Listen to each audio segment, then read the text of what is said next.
mapusok ang simula ni Diana Zubiri at kontrobersyal hanggang sa naging wholesome. Sa totoong buhay, pribado si Diana na byuda sa unang asawa. So, tinamaan na yung liver. Tapos, yun na yung nag-force ko. At nabiyayaan ngayon ng magandang buhay at pamilya. Sinabi ko sa kanya na kailangan niya ako ligawan. Sino siya bilang isang ina at asawa? Parang nakaka-guilty din na sa mom na ayaw kong sabihin sa kanya, pero kailangan kong sabihin. Tara, get to know the other side of Diana at bakit siya nagbalik showbiz. Pilipino tayo, kaya lumalaban tayong nakangiti. With me, put your hands together, tada, let's be happy. You will see, tomorrow's brighter, tada, let's be happy.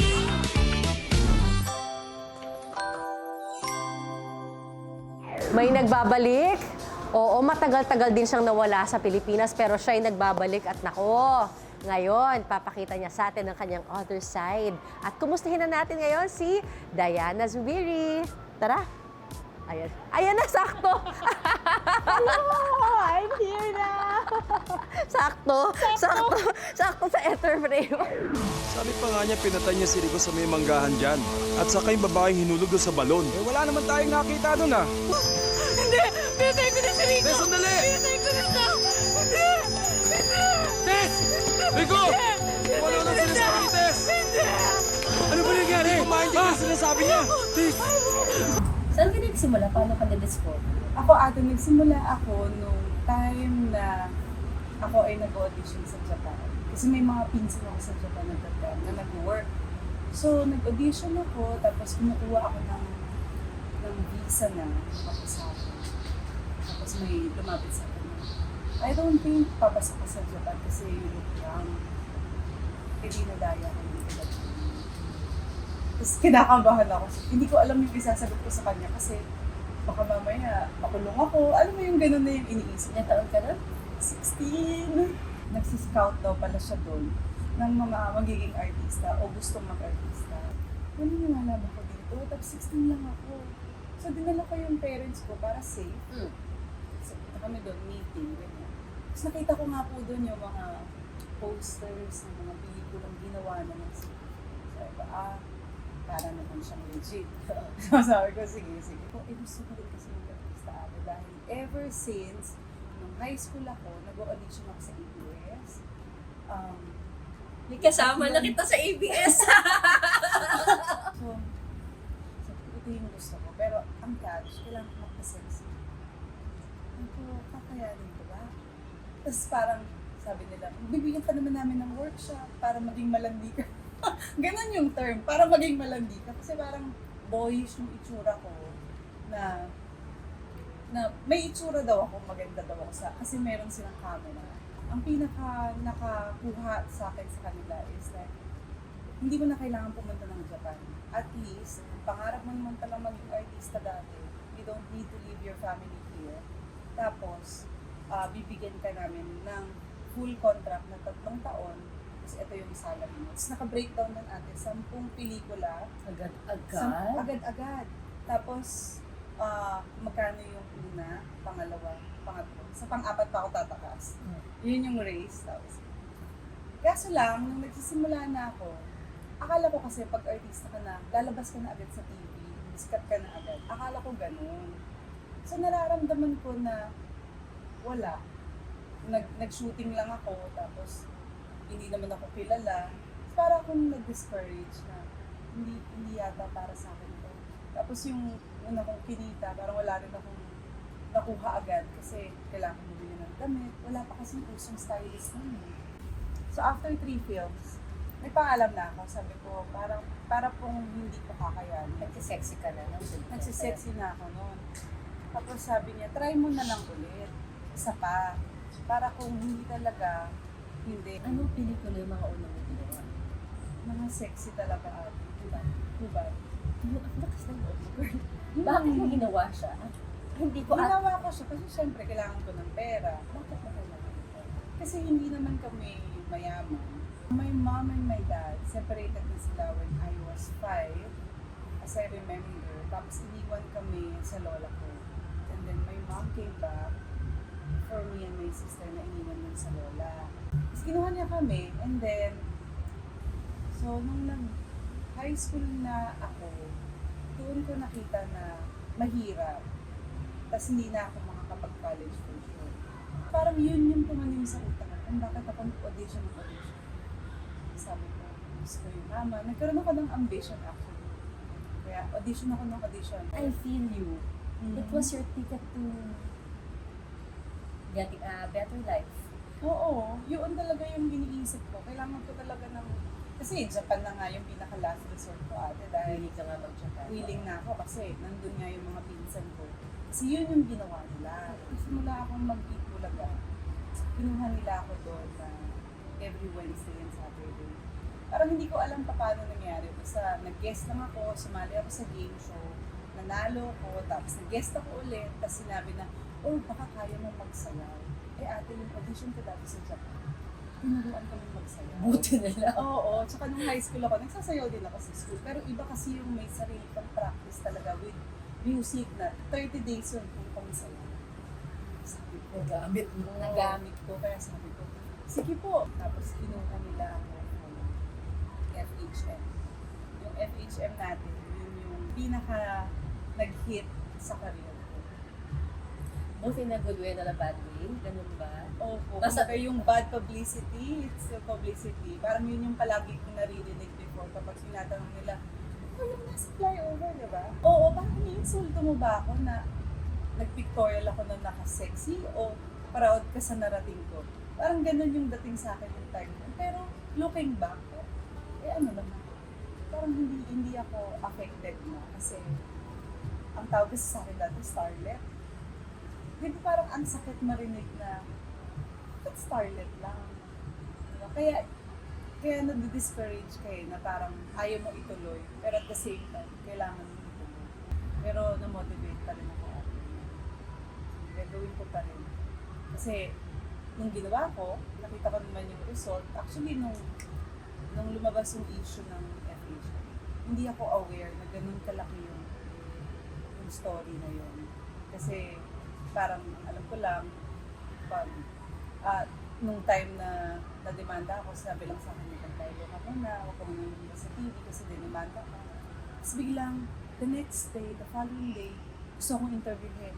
ABS, GMA, binigest ako ng gag show ng ABS, binigest din ako ng gag show ng GMA. So parang dun talaga nagsimula yung career ko na isa-isa everyday, wala akong pahinga, trabaho ko ng trabaho. Kailan ka natapos sa pagiging starlet? When was that? I think siguro nung nagsimula po ako sa Encantadia, kasi wholesome, pang bata siya. So parang dun ko naramdaman na tinitilian, na may fans, na meron ka talagang, may mga sumusunod sa'yo, to follow you, autograph, pictures.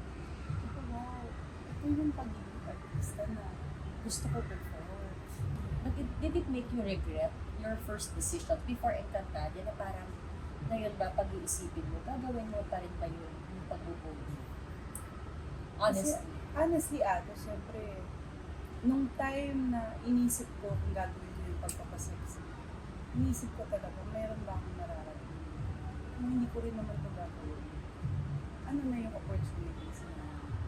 So now na naging maganda naman yung buhay ko because of that, I can say na, no, hindi ko siya pagsisisihan. Pwede ko pa rin siyang gawin ulit kasi, yun nga, narating ko siya na nakita ko kung ano yung kaya kong gawin with my limitations. And sabi ko nga, 16 na ako nun. Pero hindi ko alam pa paano ko siya nagawa.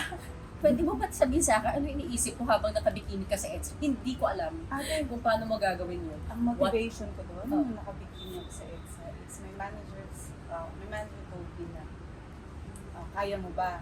Kasi kung hindi, okay lang din naman. Kung hindi niya ako pinili. Pero I'll give you a reward kung gusto mo. Tapos tinanong niya ako kung ano gusto ko. Eh nung time na yun, medyo starlet pa nga ako.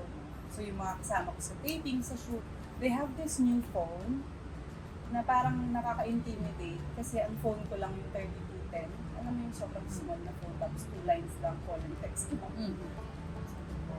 Sige, can you just give me a new phone, yung bagong labas na 6750 na yung may camera. Diba? Kasi yun yung gamit ng lahat ng artista na nakakasalumuha. Kasi ako wala ko. Yun lang yung basehan ko, ng happiness at that time. So, sabi ko, yun lang. Tsaka mahal kasi noon. Kumaga parang sa salary ko, hindi ako bibili noon. Sabi niya, oh sige, basta gawin mo yung pictorial. Tapos ginawa ko. Nag-call time kami ng 9 o'clock, natapos kami ng 9:30 para dun sa shoot. Before lunch, I have my phone. Kaya sabi ng manager ko, oh, ayun, buksan mo na. Hindi ko siya mabuksan kasi hindi pa tapos yung pictorial. Kaya yun, happy naman ako na tinupad din niya yung pangako niya. Pero alam mo yun, ganun kababaw lang. Anong pagtitignan mo yung mababaw na self mo ngayon na nakaraan na? Anong sasabihin mo sa batang mo? Dapat pala, in-enjoy ko din yung moment na yun. Kasi parang baliwala lang kasi sa akin yung ginagawa. Kasi naging sandali lang siya. And ikaw, ano bang tingin mo sa ibang nagpapasexy? Well, tingin ko sa ibang nagpapasexy kasi siguro kagaya ko rin sila na kailangan din ng gawin, stepping stone. So, I have to respect their decisions. So, ginawa ko din naman yun. Kumbaga, parang mas mahirap nga po magpasexy. Kasi mas maraming mapatikos, marami kang matibas na salita, hindi maganda. So, mas malakas yung loob nila. Kasi kung ngayon ako nagpa-sexy, hindi ko kakayanin. Pero ngayon iba na kasi yung face mo sa buhay mo. Mami ka na. Mami na. Kung sabi na lalaki kang anak, Hindi girl. ko pa. Pinagkahandaan ko siya. Oo. Pero hindi ko pa naiisip ko paano ko siya sasabihin sa kanya. Kasi patalino siya. So one time, meron siyang tinanong sa akin about kung ano yung ginawa ko sexy. No. Ginawa mo yun? In English siya kasi English siya. Sabi ko, oh, I had to do it before kasi I don't have a choice. Parang yun pa lang yung nasabi ko. Tapos isip ko, so paano ko pa i-explain sa kanya talaga yung pinaka napagsimulan ko, di ba? Ito hindi ko alam. Nakwento na parang may first husband ka pala ng last time. Sorry, hindi ako. It's okay. My first husband is Alex Len. I met him in 2000. Tapos, pinasal kami, nagkakanak kami. Hindi ko alam na marriage is. So, Alam niya bang may sakit siya? alam niya may sakit siya. Kasi habang kami, every month, nagpapa-blood transfusion kami. Nagtatanong ko lang siya, sabi niya mababa lang daw yung white, blood cells, hindi lang niya pa-transfuse every month. So yun lang yung alam ko. And then, nung nanganak ako, he had a big problem with asthma. So tinamaan niya yung liver. Tapos yun na yung nag-force ko.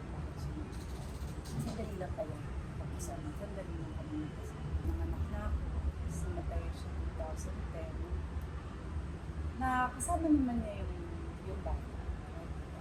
1 year. Ang ginawa ko, nag-lilo ako ng konti, tapos nag-aaral. Nag-aaral ako ng college. Kasi hindi ako natapos na high school.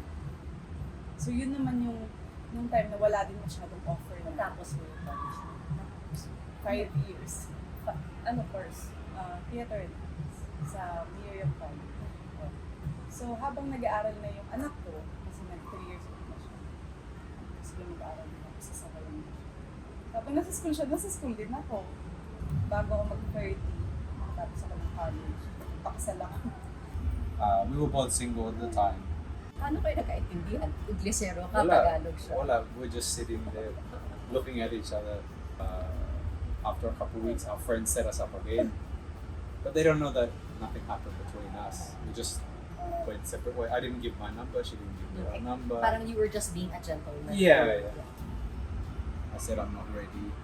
So there was like 3 instances where I just sort of let it be. Ba't tiyaga mo? Ba't ka nagtiyaga? I mean, kung yung first was just taking her to a cab. Second, nagkita kayo, Yeah. but nothing happened after that. At that time, because I was just single, recently single, and I thought I could enjoy my life, see what it's like to be single in the Philippines. But after realization, nasa Bora ako, Boracay, and I was by myself, sitting on the beach, and I was like, "Oh, mali ko. I go back to Manila, I miss it." So that And was then, the third time. yeah, then I tried to rekindle it. And after that, 11 months, I proposed. Sobrang blessing. Kasi okay na okay kami. Pero kwento niyo dati daw ikaw Tagalog, siya English. Kasi yun nga, na-meet ko siya as friends. Buhay pa yung ex ko noon. Tapos, hindi pa ako nag-aaral noon. Basic English lang ang alam ko. Totoo? Oo. As in, basic lang ate. Hindi ako nakakasalita ng straight English kasi nga, hindi naman ako nakagraduate. High school lang, puro Tagalog lang kami. Nung na-meet ko siya, talagang, paano? Tapos very thick yung accent ko. So, yan. Hindi ka na-embarrass sa ikaw masyado ng Hindi naman. Hindi mo, girl. Tutunga ako sa'yo, tapos Hindi naman. hindi ka Kasi, na pressure. hindi. Kasi, Lalo na, oo. sa cellphone nga na-insecure ka eh. Na-intimidate ako, di ba? Oh, pero yung Kasi nung time na yun, hindi ko hinahanap yung relationship. Kumbaga, parang, alam ko lang na nandyan siya kasi parang bina-blind date lang kami, pero hindi kasi yun yung purpose nung gabing yun, nung na-meet ko siya. Kumbaga, nandun ako to enjoy, kasama ko yung anak ko nun. Tapos, hindi rin ako in best shape kasi 1 year old kami bata. Hindi pa ako ulit nakakabalik sa working out. Nagkita kami 3 years later. I'm doing duathlon, tumatakbo ako, nagbabike ako, payat! Tapos, I'm going back in showbiz. Ito yung lumipat ako sa English. So, at the time, may bago tayo Instagram na. Pinalo niya daw ako sa Instagram. Hindi ako masyadong ma-post before. Tapos, in-unfollow niya ako kasi hindi ko daw siya pinansin. Kasi, konti lang din naman yung followers ko ate. Ang pinapost ko nung araw na yun is, nagduathlon ako. So, kita yung abs ko. Tapos, oo, syempre, parang proud ka sa na-achieve mo, di ba? Post mo yun. Tapos nilike niya lahat ng post ko. So, syempre nagpapansin siya. Tapos doon ko nakita, sabi ko, bakit kilala ko to? Kasi yung picture niya, bad. Kita mo din yung abs. Pakitaan pala kayo ng Oo. abs eh. Oo. Galit ako dito kasi nga, nalaman ko na nung time na yun, parang hindi rin siya ready for a relationship. Parang na-friendzone niya ako. Parang ganun yung pakiramdam ko nung time na una kaming nag-meet. Tapos, nakwento na sa akin na, yun nga, baka it's physical, ganyan. Parang feeling ko, hindi niya ako type because mataba ako, because tsaka ako, nung na-meet niya ako. Talagang tsaka ako na. Oo. Inaamin ko naman na hindi yun yung best self ko nung na-meet niya. Tapos ngayon maganda ka na, bigla nagparamdam. Oo. So, yun yung thinking ko, di ba? Kaya sabi ko, time for revenge. Minute ko siya, tapos ang bait naman pala. Tapos marunong na siya masyado ng Tagalog. Hindi ka na nahirapan. Hindi na ako nahirapan. Tapos yun, sabi ko, nag-meet kami the next day ako.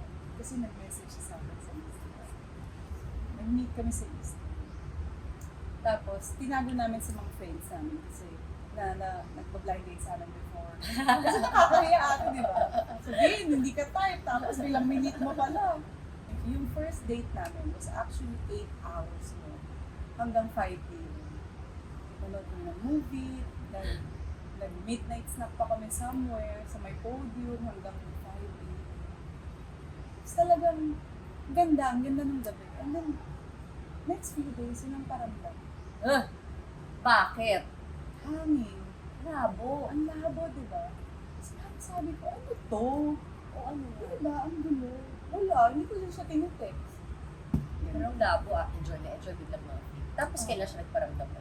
A month after. Ayaw yung pumunta siyang buwan, tapos bumalik na rin na siya. Kaya sabi ko, paramdam ulit.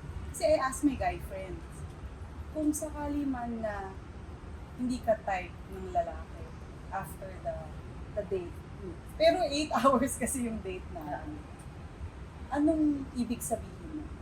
Sabi mo, huwag ka na umas. Hindi ka type. Hindi na yan mag-message sa'yo. That's why, wala na. Hindi na rin ako nag-message sa kanya. Kasi syempre, ayoko naman ding ipilit yung sarili ko. No? Kasi nga, nung una, yung friends ng mga ako. Tapos nung next na ganyan. Tapos yun, nung pagbalik niya, sinabi ko sa kanya na kailangan niya ako ligawan. Dalagang Pilipina. Siyempre, to get naman ako ate. Pero hindi niya alam yung ligaw. Hindi niya alam kung ano yun. Kasi Australian nga siya. Kumbaga, parang sabi ko, we just need to know more about each other. Kasi iba yung culture nila. Wala akong kilalang ng Australia. Hindi ako familiar. Tapos, siyempre, may konting doubt na nawala ka, kasi bumalik ka. Gusto kong malaman kung worth it yung magiging time ko sa kanya. Kumbaga, pahirapan mo lang naman ng konti. So, na-prove naman niya sa akin. Kasi nung medyo magulo talaga, parang lulubog lilitaw. Tapos, na-prove naman niya. Sabi ko kasi nung lulubog lilitaw siya, huwag na lang, kasi gulo eh. Ayoko yung... Kasi type mo rin siya. Oo. Ayoko yung walang kasiguraduhan. Kasi sinabi ko lang sa kanya na, huwag na lang natin. Siya naman yung Lalaki talaga. ay nako, parang reverse psychology. Oo, diba? I think, may Oo. pagkaganon ka. So yun yung nangyari sa akin. Kaya napunta na sa kasalan ako. Ang bilis ka, 11 months. 11 months, nag-propose na siya sa Japan. Tapos, after a few months, nag-civil muna kami. Buti nayakan mo siya dito kasi parang masaya ka na sa Australia. Nahirapan ako actually mag-explain sa kanya kami ba. Kasi feeling ko hindi siya medyo dramatic nung time na maalam ako sa kanya. Kasi hindi ko ma-express yung sarili ko. Paano ko sasabihin sa kanya na gusto ko na ulit mag-artist? Bakit yung gusto mo artista? Ano yun? Namimiss ko siya. Namimiss ko siya. Kaya pag-usap ako kay Andy, sabi ko, is it okay na mag-artista ako ulit? Hindi ba selfish masyado? Parang nakaka-guilty din na sa mom na ayaw kong sabihin sa kanya, pero kailangan kong sabihin.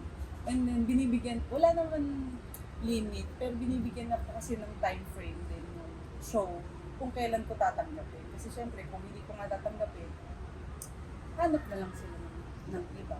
Eh parang, sakto kasi din sa opportunity na uwi kami. Tapos, yun nga lang, paano ko aayusin yun sa mga bata, yung sa school.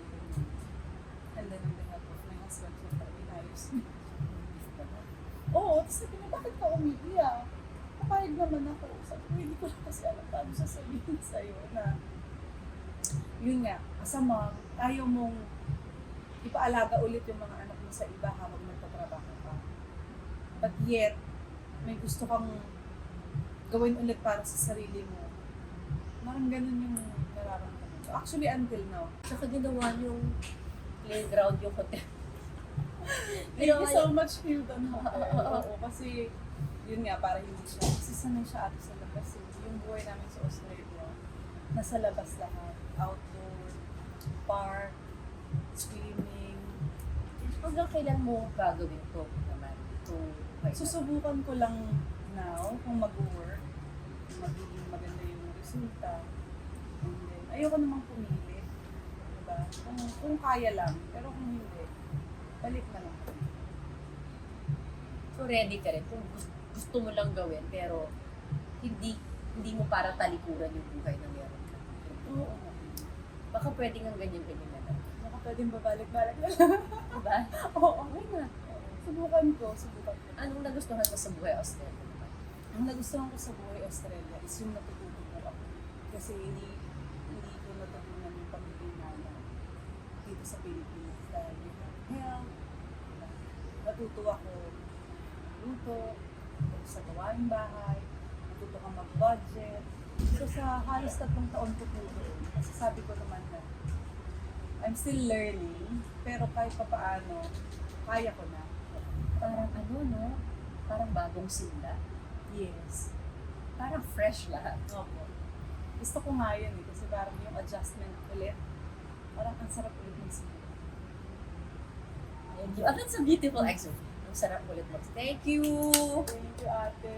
At yan po ang bagong simula ni Miss Diana Zubiri. At kagaya ng palagi natin sinasabi, Pilipino tayo kaya lumalaban tayong nakangiti. Be happy! Nagagalak po ako dahil tayo ay maglalabas na ng ating kauna-unahang libro. When bad news is good news, hindi ko po ito kwento lamang, kundi kwento po nating lahat. Sana ay magdala rin ito sa inyo ng munting liwanag at inspirasyon.